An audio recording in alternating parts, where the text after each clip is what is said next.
Transform Kenya Forum, and our focus today is on manufacturing. On the first half of it, we've tackled quite a number of issues and what we think are the probable solutions.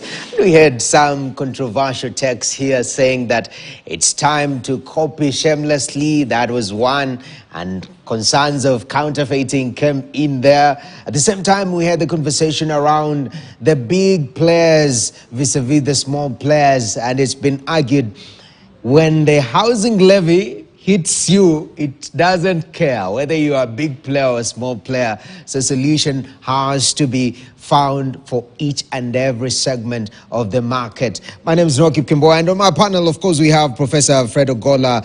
We have also Dr. Shem Agiel, who is a business expert and investor. And at the end, we have CAM CEO Anthony Mwangi. Now, this second half, gentlemen, I'd like us to focus on solutions, because we've highlighted a couple of problems here and there in terms of turning around manufacturing. And I see, Dr. Shem, you're very passionate about the small players.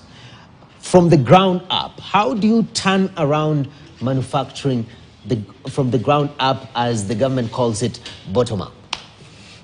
Thank you, Noah.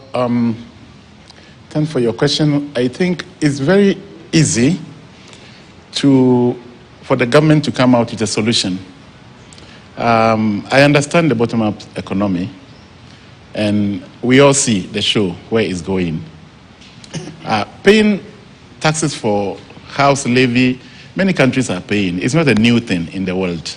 So if Kenyans are paying, it's okay. Because if you don't pay tax and the government don't have money, how did the government run the country? So if they go everywhere and they can't borrow money from anywhere, so do we have to stay without services?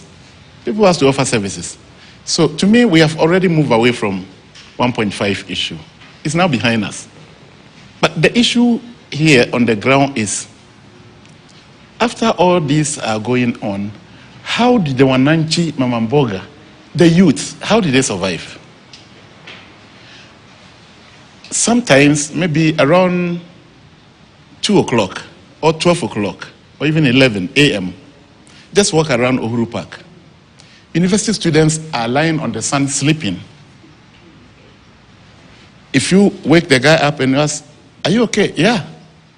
"Why are you sleeping here?" "I don't have a job." Are we going to get a situation whereby each Kenyan has to go and apply for government job or private job?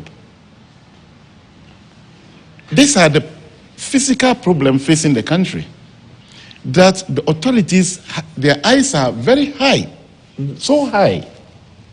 It doesn't even come to the middle income and even to reach the Wananchi on the ground. Everything is so high. We are flying like a fighter jet. We don't care about either the fighter jet is, shaking, other is whatever, other there's turbulence, we don't look at it. Okay. But when it comes to a point when they need their votes and everything, they get back to this Mamamboga. They get back to these youths. They tell them all whatever they want to tell them. But we have to change the style at the moment. Physically, Kenyans are going through pains. Our authorities, do they realize that Kenyans are going through pains? People are going through physical pains because girls cannot pay their rent. It doesn't matter even if it's 4,000. He cannot afford because he don't have a job. We came out from 2017 political crisis. All the way, there was handshake. Then we came to another corona. From the corona, we came again to politics. From the politics again, we came to 1.5 tax. So you can see, since from 2017, Kenyans has not rest at all. If you are Kenyan and you are not rest, how will I rest? So the real problem is there. I believe Ministry of Industrialization, Trade, Chamber of Commerce, these ministries have to have a base to think about Kenyans. Okay. We have a lot of farmers who are planting banana, mangoes, avocados, macadamia, name them. How do we turn this into a finished product? Instead of a farmer exporting everything away from the country, and still people don't have jobs. Is there a way that Ministry of Industrialization, Ministry of Trade, Chamber of Commerce come with a plan that government can even help these youths. Perhaps if every county, let's talk about county, if each county has something like maybe a laboratory to train these mamambogas how to do, what do we call it, mango juice. Okay, and how they will get the preservatives to do, even if there's no preservatives. Go to Java, they have these things with the small, things that people go there, buy 1 cup and take. How will you empower these women and these youth for them to make money right where they are, so that they will be able even to pay that 1% without even worry at all? Okay. If the Wananchi and the youth, if there's a problem there, then the problem becomes huge, because these are the people who make noise to you. When the leaders said, let's go to the street, they will follow that pain and come to street in numbers. You wonder what is happening. So it's not a time for big talk at the moment. The big talks have to drop. Promises have to drop. Kenyans are going through a lot. What are the authorities doing for this youth? Okay. Some are out. Let me tell you something. Back to school. Do you know how many people crying? Maybe somebody has not asked you. Maybe I've been asked more than 40 people asking me, help me to pay my child's school fees. They have chased my child. They have this. Why does this have to happen? So, if we are talking about Kenya should move to follow Singapore, have we read about what happened in Singapore? It was the street boys, youth, and the women, mamambogas. Those are the people who make Singapore, Singapore. It's not any other country supported them. Okay. Kenya have a lot of resources. This country is still virgin. There's a lot of opportunities in this country. Okay. If Wananchi try to do avocado juice, kidogo, he will be arrested. Either by anti-counterfeit, either by KEPS, or either by KRA. Yes. And I'm serious about this. You see, we have to stop the big topic and talk about the reality on the ground. Definitely. And touch people's life. Okay. You don't expect international American aid or UNEP and whatever to go and give women maybe bread or give them 1,000, or politicians give them 100. What is that? Are we joking to Kenyans? Okay. Are we laughing at them? Are we putting Kenyans into shame? People are flying away. I heard the other day when Minister of Foreign Affairs, he said, oh, in fact, there's a lot of jobs in Saudi Arabia. So those who have that's a shame. You can't talk like that. Mm-hmm. Kenyans need not to travel to anywhere. They have to make money. They have to enjoy their country. Indeed. People are traveling out because of what? They don't have any opportunity. Even Mamamboga, who is selling something small on the road, KRA has arrested this Mamamboga, asking him, you have to pay tax. Aje, where are we heading to? Definitely.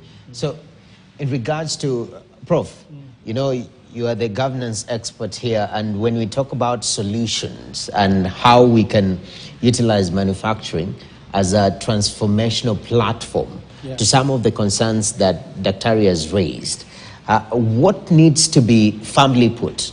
For example, if you're given an opportunity to implement something that will turn manufacturing in this country, what solutions are we looking at? Yeah, first of all, there is something, when I went to do my studies in economics, there is something that was done to me which was very symbolic, and it's close to what my brother said. My professor told me we were on the 10th floor, and I'd come with a master thesis that I wanted to convert to my PhD in economics.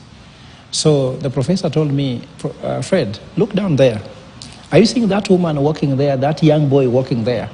Before you come with any economic model, I'll be giving you 20 euros per day to have coffee with those people until you can solve one of their problems, then come to me, and then we can begin economic modeling. And I felt that was so disturbing. I was in Spain, I didn't know Spanish, so I had to struggle. But I was having incentive of receiving 20 euros per day to go have coffee. And I found another guy who was doing a business, and his business was he was importing seeds from the US, buying in dollars and selling in euros. So anytime the euro, the dollar was not working, he was in trouble. So I found a solution on how, when is the best day to buy, what's the best time to buy, how much is the cost of storage, and I came up with a value chain for him. That guy is doing a bouncing business. And from there, when I gave the solution and I presented my professor, he told me, now you are ripe. What I'm trying to say in short is what he has said. The president needs to spend more time, or his people need to spend more time with these people. And I can tell you from where I sit, I'm doing something very interesting in Taita Taveta as Linda Jamii Initiative, where I brought people in a ward to do a SWOT analysis, pestle analysis about what are the challenges there, then come with economic priorities. What are the priorities that needs to be done? So they say water, number one. If we have water, we can be able to grow seeds and the rest. So I can tell you in short, Kenyans, the fact that they are poor doesn't mean they don't know the solution. And even if you ask a governance expert who sits in Nairobi Tower, in my office, which is a big office, those people know their solutions. Okay. How much public participation to come with the agenda, even for manufacturing, is taking place. They know. And the people at Taita Taveta told me something very interesting, that professor, can you imagine, when we gave the men, because the Taita Taveta is very patriarchal, the men sat down together with the governor and decided to buy tractors. And for the last 6 months, we have never harvested anything because there's no rainfall. So tractors dug, then they stayed there.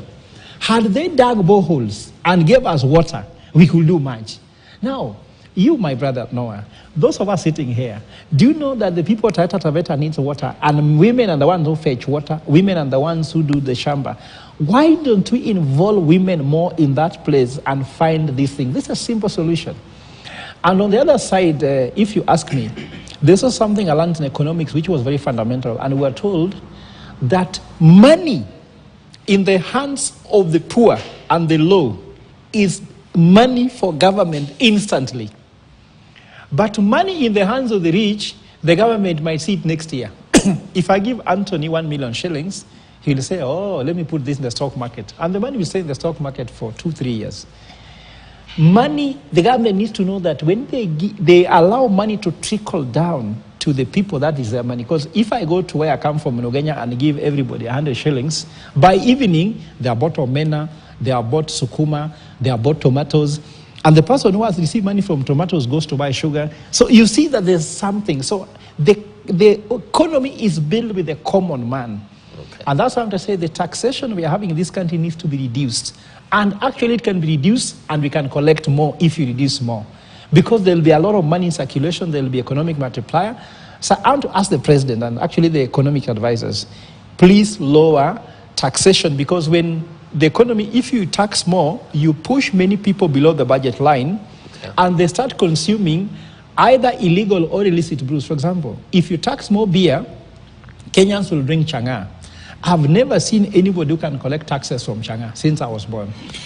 If they can collect taxes from changa today, I'll be there. And I did analysis with EABL that because of taxation, EABL, which is the leading manufacturer of beer in the country, or East Africa for that matter, we found that they were leader in a percentage whereby 46% of the alcohol market was formal market.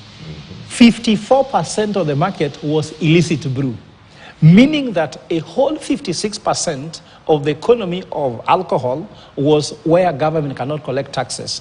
And by just incentivizing that sector, by ensuring that people can now produce, for example, changa, but now you can produce in a name that is branded, that can be acceptable, that can go to the market. That's where Senator came in. Senator Bia also came to go to address the lower income. We call the bottom, the bottom of the pyramid. When you send products to the bottom of the pyramid, because consumption is very high there, so any tax should increase people. And to end, by one of my most loved economists called Keynesian. Keynesian says that a government should spend even to the point of getting a deficit to ensure everybody can eat. Okay. Because if you eat 3 meals in a day, we have 53 million people. If we are eating 3 meals a day, and because you can't afford, you eat 1 meal, that 1 meal, if a government makes 50 shillings per person, that is 50 shillings times 58, 53 million, that money is lost today and you won't get it tomorrow. Any Kenyan going on empty stomach today, that tax is lost by the government. So I'm urging, how can we really correct this thinking that the more taxes you increase, the more you can collect, because evidence shows it is the opposite. Okay. And I want to urge us to really go and revise the tax policy. So Anthony, don't say, no, Dr. Don't say that the tax is gone.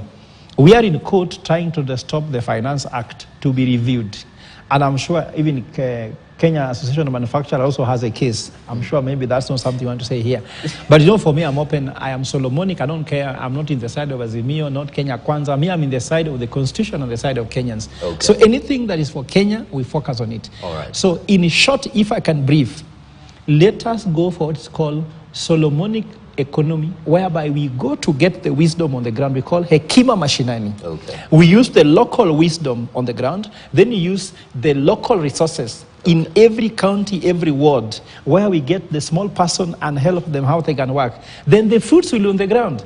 Let us not send Kenyans to Saudi Arabia to earn money and send home. That economy never works. I saw so many South Americans who went to work in Europe and the US thinking they can grow their economy. I know the issue of diaspora remittance, but Saudi Arabia is not diaspora by standard. But what I mean by that is that amount of money that can move from diaspora in Saudi Arabia to here using house helps, using people who are doing jobs which are not very dignified jobs. Of course, they are jobs, but not very dignified jobs. And I can tell you, I was in Ghana, I was in Nigeria, and I was in DRC Congo, and I've also asked in Kenya. 98% of us do jobs we must do, not jobs we would like to do. And to see an economy where people are happy, we need to move people to where they are doing jobs they would like to do, not jobs they must do. Okay. So sending me to UAE for a job is a job I must do, not the job I would do. Okay, bro. And that's what I think needs to happen. Definitely. Anthony, when you gave your case earlier on, you said as much as we are targeting 20% and there was that slowdown, it doesn't mean that productivity was not improving. It's just that other sectors are growing faster compared to manufacturing. You say there's still potential in this area of manufacturing. What do we need to change to tap into that potential? Thanks, Noah. And of course, a lot of things that the professor and Dr. have talked about. But from our standpoint, economic development is a perfect science. Inputs, outputs, outcomes.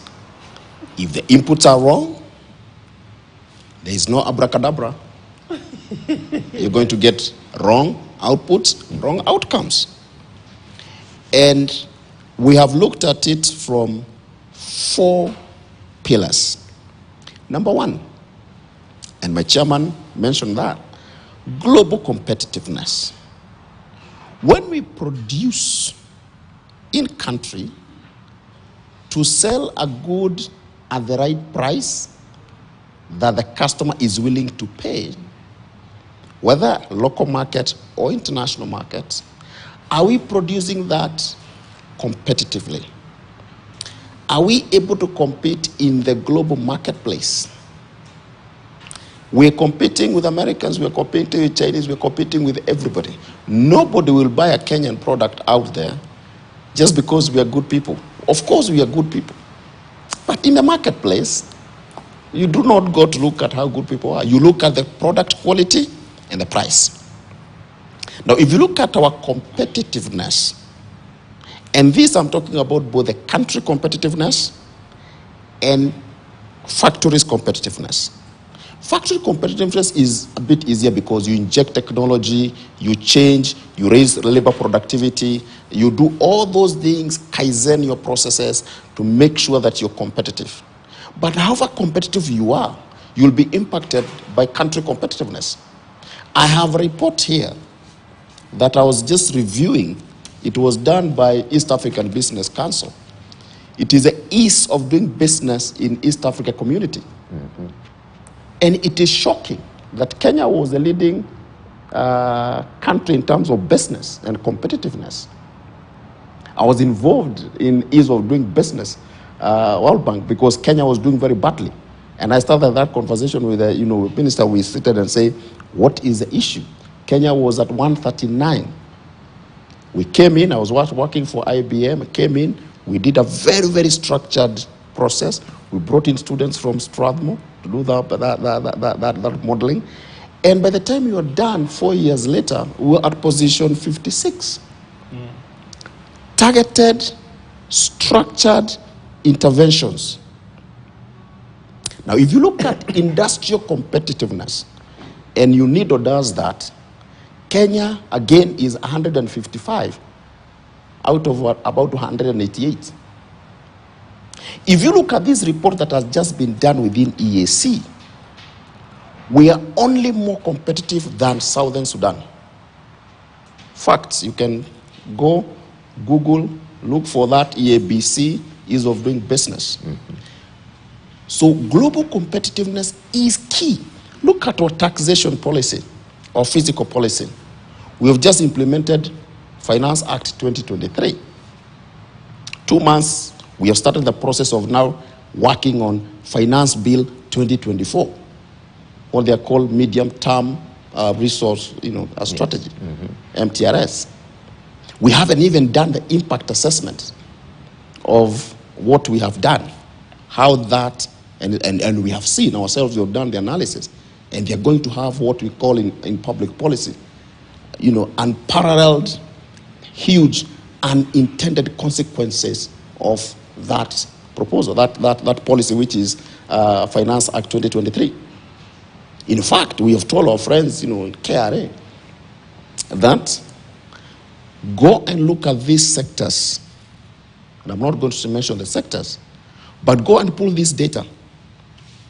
Plot investments, jobs, imports, exports, and then we'll have a conversation when we're doing the next finance bill, because it will go down.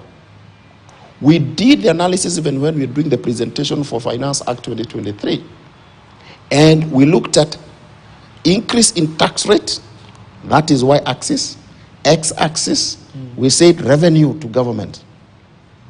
We plugged in a sector.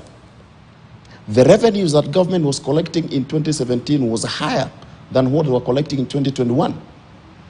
If you plot that graph, it has a curvature. And that's what economists like Professor call lava curve. But do we have to wait until you get a southward trend for you to intervene so that then you can continue growing?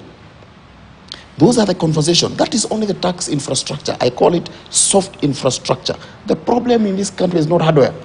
It's not throwing money at hardware stuff. It is soft infrastructure. You go to power for instance, import things that are used for input, and you compare Kenya, Ethiopia, Egypt, Tanzania. Yes. They are doing much better than us. We are almost 3 times. But someone will say, oh, they don't have reliable power. Listen, they do, Yes. We cannot, and by the way, we have even reviewed upwards. That is 1. 2, we must export. And that's what you're calling the second pillar, export-led growth strategy. If you look at top 10 exports from Kenya, it shocks you. Veg, horticulture, all that, the leading in raw form. Right? 165 billion odd number there. Number 2, tea. 95% is unprocessed. Again, no manufacturing is done. Very, very bare minimum. 130 billion. But you can even see the differential between number 1 and number 2. It's almost 40 billion. Number 3 is what? Many people don't even know that the number 3 top export from Kenya is what you call articles of apparels to the US. That's the apparels that are done in at the river, EPZ, and Babadogo. At again around 60 billion. Again, you have dropped from 130 billion to 60 billion. If you go to number 4, which is coffee, again you drop to 26, 28, 30 billion. You can see the disparity.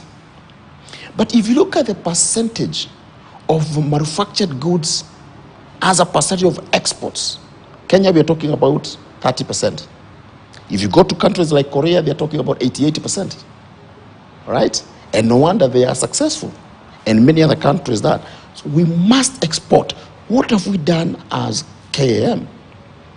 We have taken all the 13 sectors and we said, where are the opportunities for exports? We called in our members from each sector and said, forget about problems. Problems are always there. let's look at the big opportunity. We look at the global market, we look at the African market, we look at the local market. And we said, someone said, we look at the size of the pie, and then we look at the slice of the pie. Global marketplace, apparels and textile, $2.1 trillion. That is the size of the pie. What is the slice of the pie? Is only $550 million. Again, we have said there are strategic bets here, there are quick wins. If we fix A, B, C, D, we can move that from $550 million to $10 billion. It is possible. The market is there. We have shown you from the size of the pie. Okay. We have the people to do the job. We just need to organize ourselves. All right. If you go to leather, we went to all the sectors, and those numbers are with government. We've said the government, this is the way to go. Number 3, and I'm going a bit faster. All right. Agriculture for industry. For far too long, agro-processors, and this is huge because Kenya is an agricultural-based economy. Okay. Agriculture is here, and the agro-processors are here. Farmers are here, we're here. In between, the information asymmetry is huge. The farmers are crying, poor prices. The manufacturers are crying, poor prices, poor products, poor quality products. We're trying to bring these together. And we have started a very in-depth analysis of value chains. We have mapped about 32 value chains. But because it's incredibly a lot of work, we've started with 6. Maize, wheat, potatoes, tomatoes, all this. And we're looking, where is the opportunity? Now, wheat, we only produce 5 to 8% of our consumption. We import 92, 93, 95% of wheat. How is that possible? Maize, our consumption is about 4.2 million metric tons. Okay. The shortage anyway came from drought. The shortage was almost 900,000 MTs. If you look at potatoes, the same. How can we bridge this? And this is where it can propel us in a big push manufacturing. And actually that affects everybody, including the small SME and a big agro-processor. Definitely. We're doing a lot of work there. Okay. Then SME development. Okay.